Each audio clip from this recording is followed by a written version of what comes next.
My name is Jacob. I am a 38-year-old man like everyone else. My health started to suffer since I had been sick of the monotonous work grind since I was younger. I chose to retire early, before I was 40. I went back to my lovely seaside village, which I had left when I was 18, after 20 years away. I work 3 days a week as a fisherman and love fishing full-time now. John, my grandfather, introduced me to this line of work. My father was born the year after he married young. Even at my age, my father married young, so my grandfather, who is just 78 years old, is still a small-scale fisherman.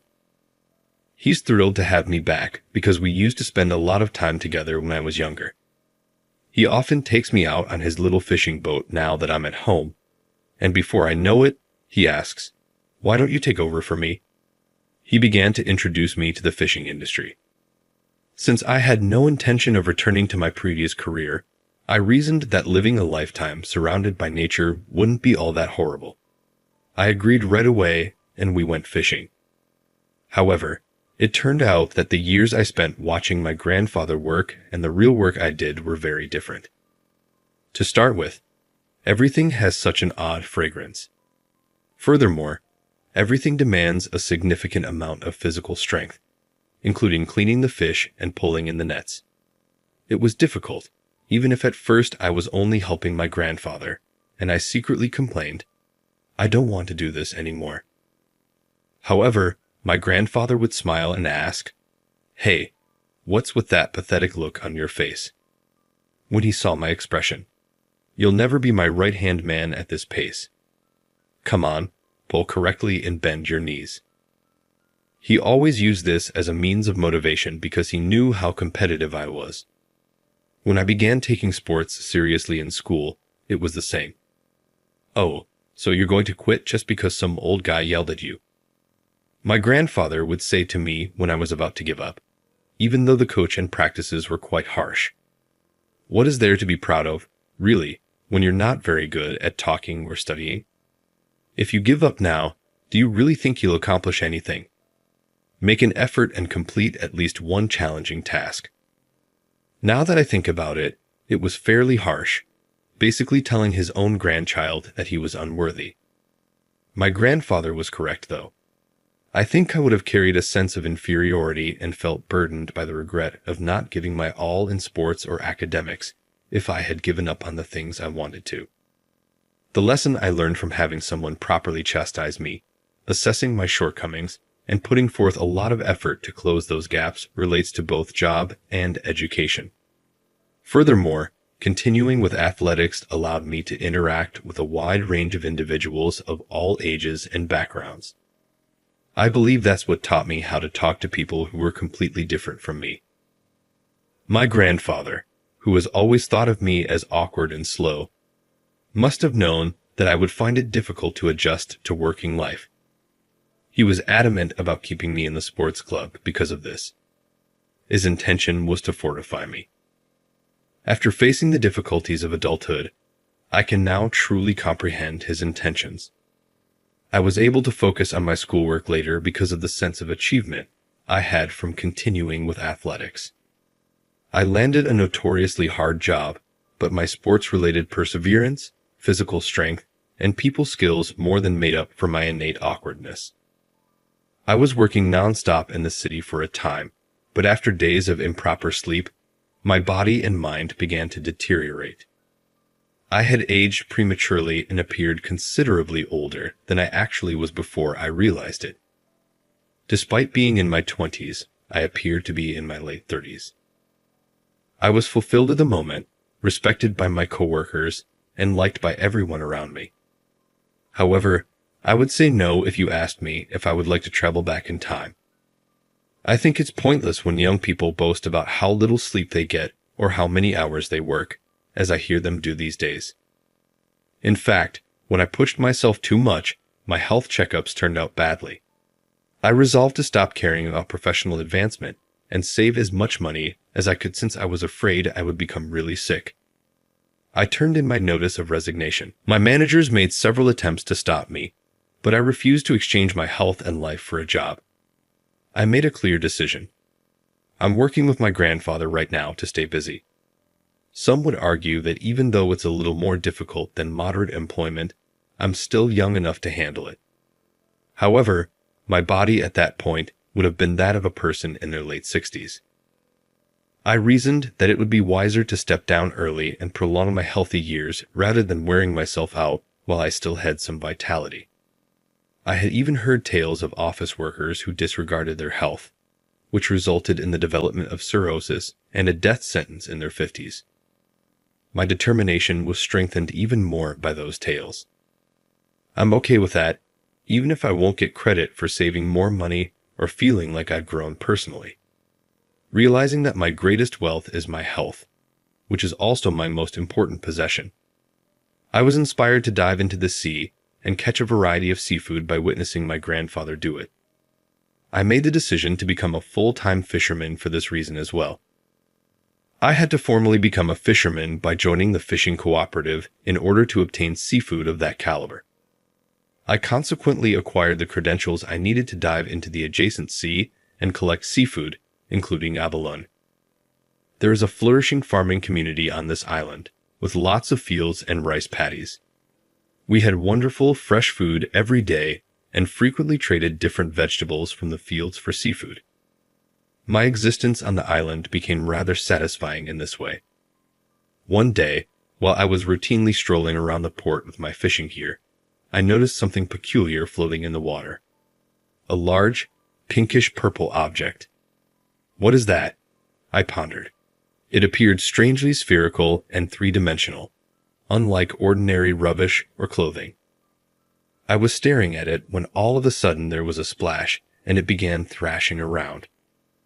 I was shocked to see that the pink object was a little girl, most likely in elementary school. This is not good. If I don't help, she will stink. I started running over the sandy shore after seeing her in such agony. I ran through the dunes and dove into the ocean.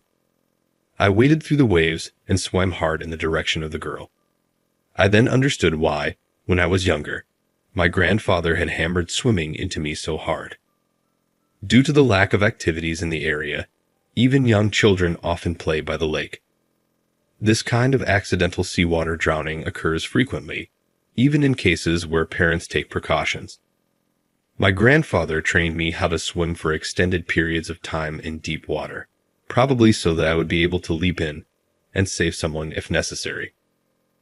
I was really glad I had followed my grandfather's advice as I held the struggling girl and floated at the surface. But the girl was still flailing around, terrified. Hey, you will sink if you continue to struggle. You must become calm. Give up the struggle. She felt like she might escape my clutches at any time, but she was too distraught to hear me. A deep, booming horn suddenly sounded in the distance. Jacob, hello. Hold on to this. My grandfather saw what was happening and quickly sped in our direction in his boat. He threw us a life ring and shouted, "Ah, Grandpa, you're a lifesaver." I turned to the girl and yelled, "Look, help's here now," as I grabbed onto the life ring with all my effort. You no longer need to battle because you will be all right. When the girl finally realized she was safe, she stopped thrashing. At last, I can unwind a little, I thought to myself. I grabbed the life ring and swam toward the boat, which was being towed along. I held the girl as she remained silent and fixed her gaze on a single point, obviously tired from her struggle. I hauled the girl out of the water as we approached the boat, and my grandfather hauled her up with his powerful arms. He exclaimed, "Hey, are you all right?" But the girl remained silent, taken aback by his stern tone. Grandpa remarked, "She might have drank a lot of water," after seeing her silence. "We ought to have her examined just in case. Let's visit the physician." He pulled me up, cranked the engine, and we were back on the beach in no time. I hastened to my belongings and dialed the biggest clinic on the island. After describing the circumstances, a young female doctor who had responded stated, "Let's have a look at her, just to be safe." To prevent the girl from becoming chilly, my grandfather hurriedly asked the locals whether anyone had any children's clothing. My hometown is on a little island. Everyone in this place knows one another as a result, and they constantly support one another. My grandfather was well known to all, and they were all eager to help. But with everyone getting older, it was difficult to locate someone who could fit a young girl in their clothes. Many of the younger families had left the island, and the local school had long since closed. Old children's garments have long since been discarded by the majority of the older people. But after a while, my grandfather finally located someone who might have some. He was given some clothing and a towel that belonged to their son by a couple in their 50s, who were regarded as young on this island. My granddad quickly made his way back to my car's parking spot. He ran back with the boy's clothes, which fit the girl because they were close enough in size. We gave them to her and urged her into the vehicle. We gave her a towel and made sure to cover the windows so she could have some privacy. Dry yourself off here, and take off those damp things. We're going to the doctor after that, I added. The girl had a scared expression. It's okay, I told her, grinning. There won't be anything spooky. Fortunately, it doesn't appear that you're injured. All we have to do is make sure you're okay. She closed the car door quietly, still appearing frightened. She started to dry herself off and change after a little while, and I heard her say, "Thank you," softly. "Whose child are you?" My grandfather questioned her once she had done dressing. She surprised us, though, by claiming she wasn't from the island. It makes sense why I didn't recognize you. How will we locate your parents, then? Grandpa remarked, becoming anxious. The youngster claimed she was here for the first time on a trip with her mother, but she couldn't recall her parents' phone numbers. She couldn't even pinpoint where they had split up. For a few while, we both stood there, reflecting. Her mother has to be searching for her as well. We reasoned that by now she must have contacted the locals and traveled to the police station. We planned to give each other a call later. Maybe the police station had already gotten in touch with us, or maybe we would hear back from the clinic. Keeping that in mind, we went to the clinic to have the girl examined. There once had been an elderly physician who managed the island's sole clinic. He was a skilled yet kind practitioner. But as he grew older, he experienced cardiac issues. He ultimately went back to work after a few sessions, but he gradually cut back on his clinic hours until he was unable to continue. At that point, a young female physician expressed her desire to take over the clinic. It was first questioned if we would be comfortable with such a young-looking, inexperienced doctor, but it turned out that she was about my age.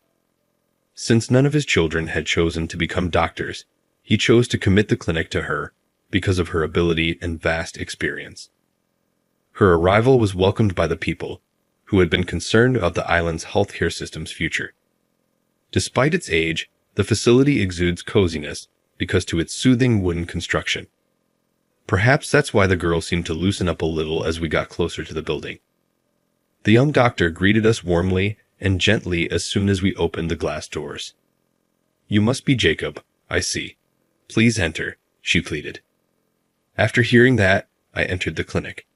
It had been tastefully refurbished inside. It astonished me. Its big windows and calm wood interior were memories of the place's previous gloomy floors stained black.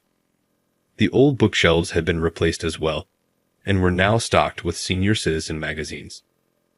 Gazing around, I was astounded by how much had changed, and I saw that the girl, who was still a little afraid, was following my grandfather cautiously into the examination room. "Never fear. There won't be anything spooky.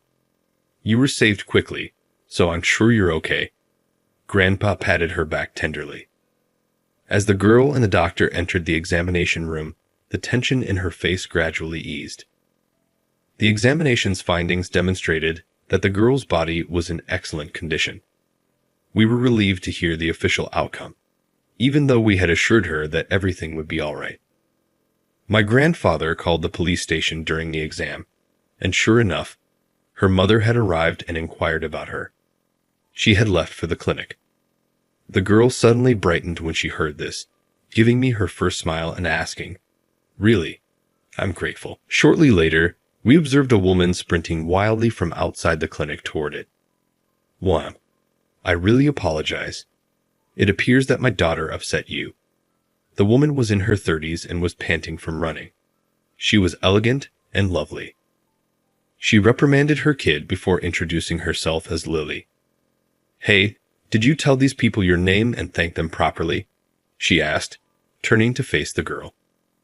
The girl abruptly became aware and apologized, appearing to have just realized. Emily is my name. I sincerely appreciate your saving me. In response, my grandfather said, No. Everything else doesn't matter as long as she's secure. And didn't you already thank us earlier? That kind of encounter makes you naturally forgetful. Take it easy on her. Lily repeatedly lowered her head and apologized once more. You're Jacob, the one who saved my daughter, right? She asked, turning to face me at that point. Yes, that's right, I answered, assuming the police had told her. I can't thank you enough for saving my daughter's life, she said. I'm not even sure how to show my appreciation. Actually, there isn't a necessity. I simply followed everyone else's lead. No, I can't just end it there. I'm not sure what would have happened if you hadn't been there, but you saved her life. I sincerely appreciate it. She bowed repeatedly, tears welling up in her eyes. It's true that the girl might not have lived if she had persisted in her struggle. Actually, it happens frequently here that someone falls into the water and never comes back. Lily was probably blaming herself for not seeing her kid when they were close to the water. My grandfather added, at her age, kids are full of energy. As I was at a loss for words. It takes place. But next time, please use more caution. Lily nodded while wiping her tears.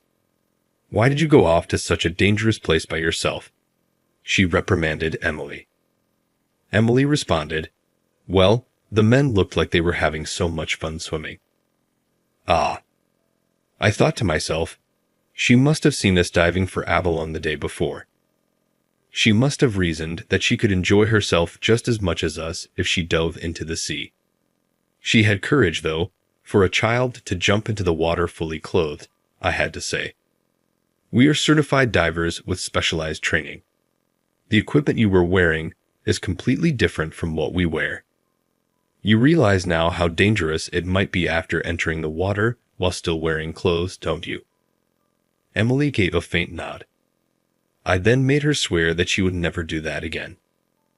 I claimed it was unnecessary, but Lily gave me an envelope, took Emily's hand, bowed, and walked away. She's quite the adventurous youngster, I thought to myself as I watched them go. She should return and receive the necessary training if she decides to attempt diving once more when she is older. My grandfather laughed as he looked at me after they had left. Aha. With the swimming I taught you, you saved a girl, but you couldn't even get back on the boat by yourself due to your advanced age and inactivity. Child, you still have a long way to go. Hey, let me have a moment. I gave it my all in my response, giving him a little glare. During our chat, I noticed that someone was watching at us. I turned to face the young doctor who had just finished tying up after the exam and inquired, Is something wrong? She was staring at us really closely for some reason. She said, I didn't realize earlier because things were hectic, but your name is John, right? My granddad was questioned by her. Yes, that's right. Well, it's somewhat of a coincidence, but I was shocked to learn that you were John. My name is Mia. Do you still recall me? My grandfather hesitated, thinking, then his eyes widened as she stared right at him. Ah, Mia, from back then. After that, he started telling Mia things from his past. Mia had relocated to the island with her parents when my granddad was considerably younger. Back then, Mia had been a sickly child and frequently missed school, preventing her from attending courses with other students. Even when others made an effort to be kind, she found it more difficult to attend class the more she missed it, and the more alienated she felt from her peers. It was hard to get over that difference. Mia ultimately made the decision to concentrate on getting well and relaxing through middle school in order to enroll in a traditional high school. Even though her parents, who are both doctors, made sure she continued her education, she found it difficult to learn from her family members. Mia cried a lot of days since she was lonely and didn't have any friends at school. While strolling one day, she happened to see my grandfather happily swimming in the sea. Watching my grandfather swim with such abandon made Mia think, it must be so much fun to swim like that. My granddad waved her over after catching her eye. He swam over and started teaching Mia how to catch fish in the shallows when she ran to the edge of the water. She began seeing my grandfather on a daily basis after that, fitting shore excursions in between her coursework. Her parents let her play by the sea since they could tell it was strengthening her. Mia smiled again slowly as she spent more time in the natural world with my grandfather. Through her seashore activities, she also made acquaintances with neighborhood kids, making companions her own age. Mia's face at that point was entirely different from her arrival on the island. The pale, weak kid who had walked nervously while clutching her parents' hands had become a happy, active child basking in the sun. Mia was greeted without any obstacles by the friendly and hospitable island children, even though she wasn't from the island. Mia was able to make friends with them just as readily as she would have with her peers as a result. She told us that the negative emotions she was carrying around from the embarrassment with her peers began to go away because of my grandfather. She felt confident enough to go back to school because she had friends her own age. Her health steadily improved as she played with the island kids more and more. She no longer got sick from running around with them or fell from tiredness. After a while, her parents declared she was well enough to go, and a few days before she graduated from primary school, they made the announcement.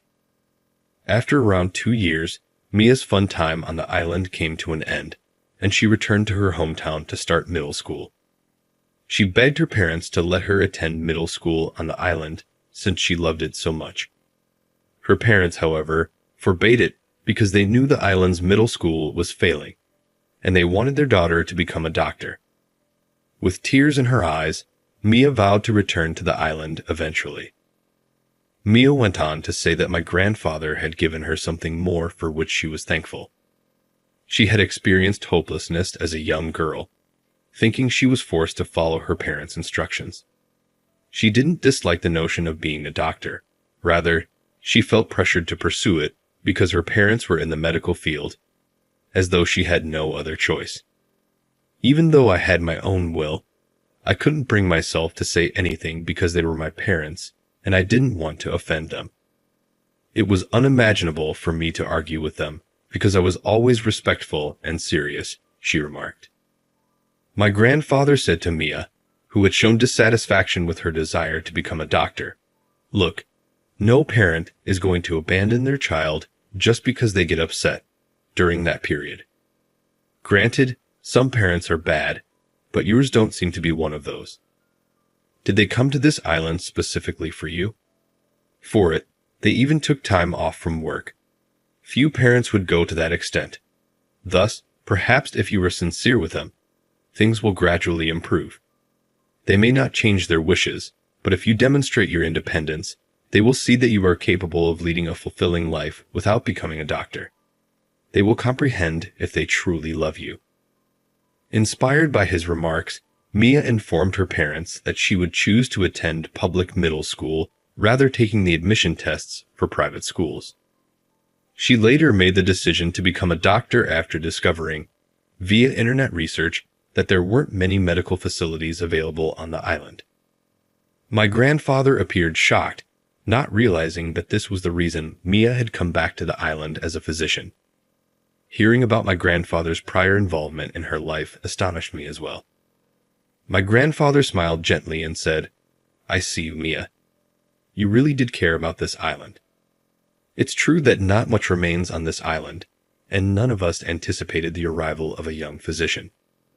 It was a major problem when the previous doctor passed away, and everyone was concerned about what the government would do. I assumed they would just send a doctor who didn't want to be here, at random, from a university hospital. But you're not like that, Mia. In addition to being an accomplished physician, you are always so sweet and smiling with the islanders. You are nothing less than a savior to us. For the good of this island, I thank you for pursuing medical school, but I apologize if we have placed too much pressure on you. Mia shook her head and declared that she knew she had to return to this island, whether or not she became a doctor. Being a doctor was really the only thing she could do here, and she was fine with that because the only jobs available are farming, fishing, and medicine. I'm sorry I cried so much back then, and thank you for always helping me, like that time when I slipped into deep water, or when I tripped over that huge sea cucumber. She continued, her shy but endearing grin on her lips. Thank you so much for that. Mia appeared sincere in her happiness at seeing my grandfather. My grandfather then grinned and remarked, "Oh, and Jacob used to be a doctor too. Jacob, what are your thoughts? Mia is going to have a hard time managing things by herself. What if you occasionally helped her out in the clinic when you took a vacation from fishing?" At the time, Mia was 35 and I was 38, and we were both unmarried. He was making a point, and I understood it when Mia flushed and replied, "It's true that handling emergencies by myself can be difficult, so I'd appreciate any help you can offer." Despite having retired, I ended up continuing my medical practice because I was unable to refuse. Nevertheless, I was happy that my abilities hadn't declined too much. If I had waited a few years after retiring, things could have turned out differently. It might be too late to help in some circumstances if I couldn't do surgery correctly. It seemed to me that a physician who was unable to provide care for patients who were unable to go to the mainland's larger hospital would be of little use. But things weren't as busy here as they were at my last job, so I thought I could handle it. In addition, I was motivated to assist others in need, which is why I accepted my grandfather's recommendation. Even though there were times a year later when it felt like Mia and I were getting someplace, we never went over that boundary. We still collaborate well as good colleagues at the clinic. Even though things didn't work out romantically, I suppose that's just me. Conversely, my grandfather couldn't contain his disappointment and remarked, "Well, that's a shame. I used to believe that my work was over, but having obligations and receiving gratitude every day gives life a true meaning. I now understand why some elderly people want to work for the rest of their lives, even if they work in chain stores or healthcare facilities. Saying thank you to others and trying to bring smiles to their faces are significantly more satisfying than pursuing my own interests on my own. I think I figured out what matters most in life, thanks to my grandfather and Mia. I go back to the small country clinic today, bearing that in mind."